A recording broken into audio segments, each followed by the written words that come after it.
Hi friends, ఈరోజు నేను మీ ముందుకు ఒక కొత్త టాపిక్తో వస్తున్నాను.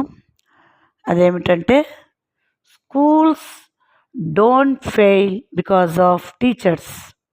పాఠశాలలు ఉపాధ్యాయుల వల్ల విఫలం కావు.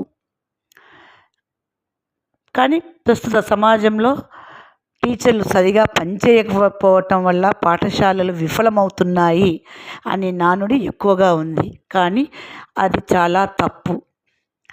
అవి సరైన వ్యవస్థలు లేకపోవడం వల్ల విఫలమవుతున్నాయి.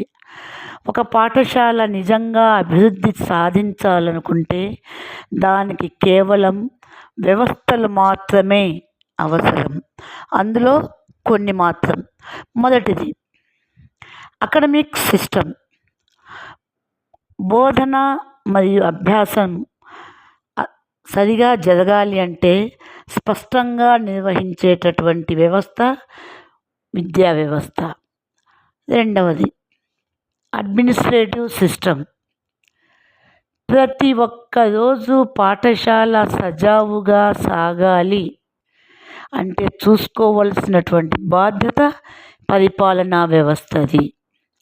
మూడవది హ్యూమన్ రిసోర్స్ సిస్టమ్. ఉపాధ్యాయులకు మద్దతునిస్తూ వారి యొక్క అభివృద్ధిని కాంక్షించేటటువంటి వ్యవస్థ మానవ వనరుల వ్యవస్థ. ఇక నాలుగవది అతి ముఖ్యమైనటువంటిది ఫైనాన్షియల్ సిస్టమ్. ఆర్థిక స్థిరత్వము మరియు జవాబుదారీతనాన్ని నిర్ధారించేటటువంటి ఒక ఆర్థిక వ్యవస్థ. లాస్ట్ వన్ చాలా ముఖ్యమైనటువంటిది పేరెంట్ ఎంగేజ్మెంట్ సిస్టమ్.